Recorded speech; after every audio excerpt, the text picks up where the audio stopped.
All right, so who do I have here with me today? My name is Brit. Brit? Is that short for something? Yeah, it's short for Brittany. Obviously. Okay, so Brittany, how you doing, Brittany? What's your current living situation and how old are you, if you don't mind asking? So my current living situation is I'm homeless, transient, and I'm 33. You're 33? Wow, you look young. Well, thank you. What's the reason? What was life like prior to being homeless, and why did you become homeless if you don't mind asking? So once COVID hit, I mean, I've used drugs since I was 18, but I've never really been completely homeless. I've always had a job, maintained, but once COVID hit, everything just got, I lost my job, and then things just got a little bit harder. My drug use spiked, and yeah. Yeah, that's the gist of it, huh? I feel like a lot of people become displaced when COVID hit due to the upcharge and uptick in everything. I mean, McDonald's literally forgot what they were good for. They're not good for their food. Dollar menu. The dollar menu. Come on now. We didn't go to McDonald's because you have good food or we liked your plastic cheese or fries or nothing like that. We went to McDonald's because for $5 you could feed a quarter family. Yeah. So same with Taco Bell. And I feel that, when COVID hit, there was a lot of displaced people. So, I mean, how do you get treated out here? What's a day in a life like for you? So it's not terrible. There are a lot of other homeless people, so it's a little bit harder, because I feel like a lot of the business owners and a lot of, just the residents around here are kind of a little fed up with it. Does that make sense? Yeah, and I mean, definitely. rightfully so. Like, if I had a $100,000 house and there's people taking a poop on me, you know what I mean? I'd be like, I'd be pissed. So you feel it's like unsanitary reasons? Yeah, I mean, or I things of that completely nature, get it, but it's not easy. It's definitely not easy to find a shower, to find food. Carry stuff. Exactly. Bags. Carry stuff, travel. So what's it like out here? I mean, do people steal? Is it scary at night out here for you in Scottsdale? Or so Tempe? From where I'm from, so I'm from Portland, Oregon, and I can definitely tell you that I'm more frightened and scared out here than I was ever there. I definitely don't. I try not to travel alone, like especially at nighttime. I don't. I won't go anywhere by myself. I don't do anything by myself because I have had people, some weird stuff happen. Try you. Yeah. Just to say the least. Yeah. Dang. So what was it? Being a female, it's even.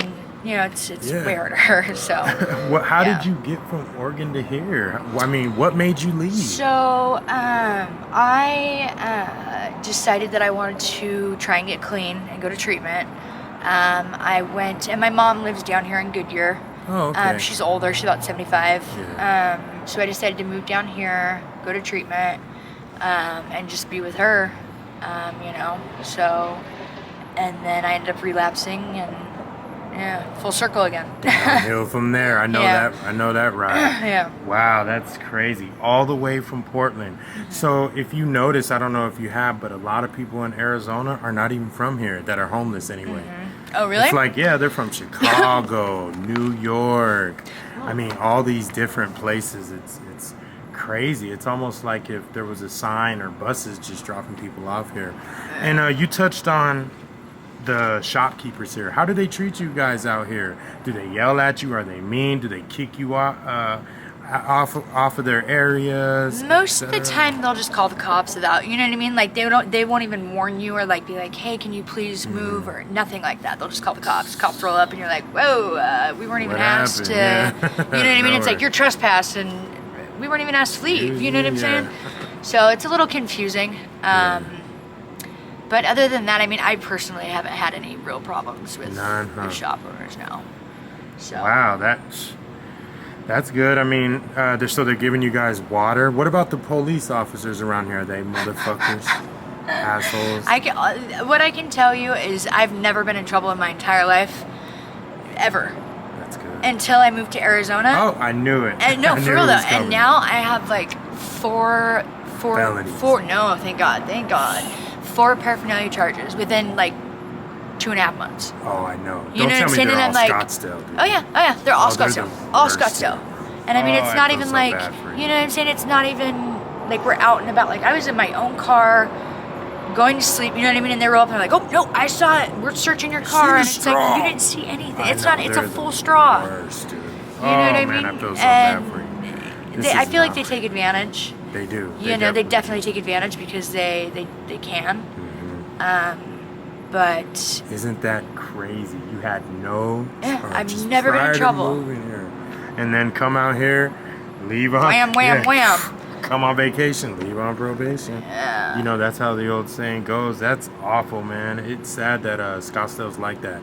A lot of the charges that you got out here, you would never have gotten in Mesa or have you been to Phoenix? Yeah, I've been to Phoenix, and they just like, hey, there. can you put that, can you put it Stomp away? it out. Like, Yeah. Go somewhere else, or you know what I'm saying? Yeah, in Scottsdale, they got a lot of money. You got to be real careful. Oh my dear Lord! I mean, it's. Yeah, you have to be absolutely careful out here because, as I just said, they have a lot of money, senseless money that people donate, things of that nature, and so.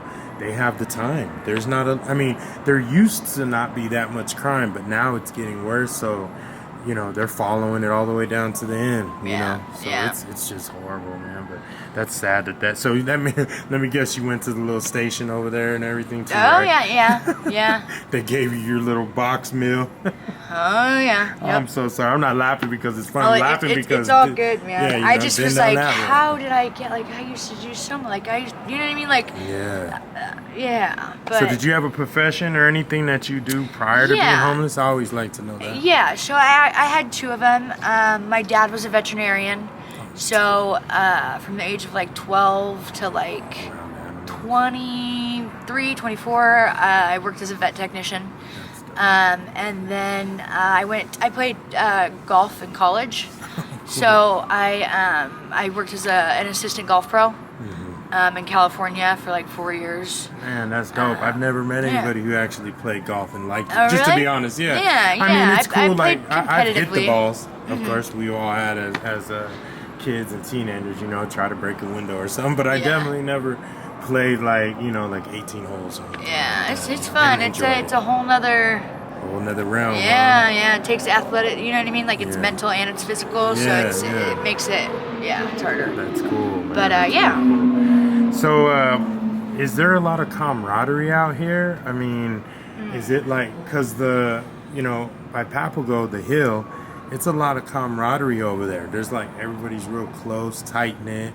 There's always people stealing. And what's that like here? Do you have to be careful? Oh yeah. Do you have to stay up all the time and do G to stay up so you don't get robbed and stuff like that? Yeah, I mean I don't but what I do, so I have a place where I go like with me and my dude that like I know that I'll be safe and it's away from everywhere. So I come down here, you know what I mean, conduct my business or whatever.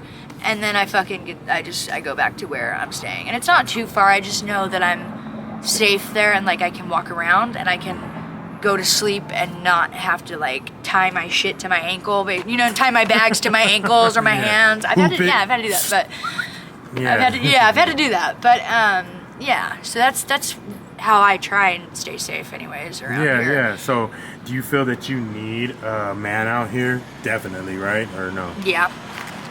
Unfortunately, you know what I mean? Unfortunately, yeah. Because they just take advantage, you know what I mean? And even if they're not, you know what I'm saying? Like even if they don't even know they're doing it. Yeah, exactly. It's so like, messed up.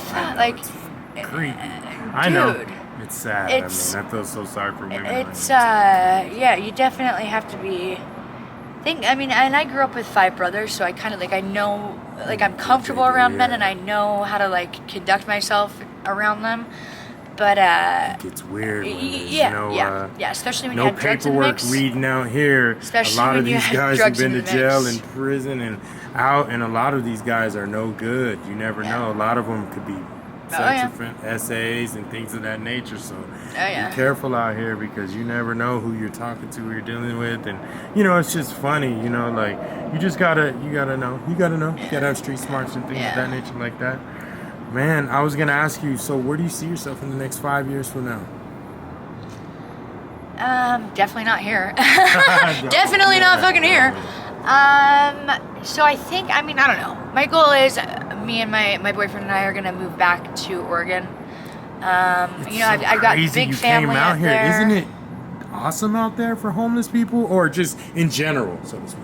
In general, I've been homeless up there maybe like 8 months one time, Okay, so but other than that, like I have so much family up there and so much friends You always got a that couch it's like, or something, yeah, at exactly, least, at the exactly. very least. Yeah. So you know, I never go without, but at the same time, it's a lot more liberal, I should say there. You know what I'm saying? Yeah, yeah. So it's just different, like, and I mean, it's definitely changed since with the whole like decriminalization of drugs, and fuck, man, you get off the fucking freeway exit and there's a fucking car up in flames, and you're like, what the fuck is going? Like it went downhill bad, but it's still like, you know, I still feel safe there, and I don't know if it's just because I know those streets and I know, you know what I mean, what's there, but at the same time, like, you know, if you really want trouble, you kind of got to go looking for it. I feel like there. Yeah, that's what I always heard about Oregon, man. Yeah, it's you not really like here. have to It's like on look every into corner it. here. You really have to look, and I don't mean like drugs. I'm just saying like anything. some like some real fuck shit. Yeah. But yeah. Well, I really, man, that's my questions. I really want to thank you for this interview.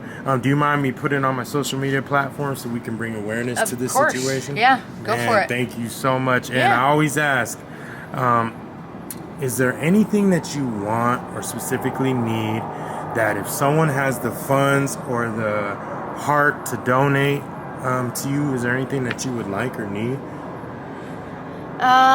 So I need a new car key for my car. Yeah. And I just don't have the funds for it. So yeah. Do you have any, like, what is it, like Zelle or any of those you want to shout out so they can get to you? Yeah, say it. definitely. So I have CashAPP. It's money sign DOLLFACE, and it's 02255. So yeah.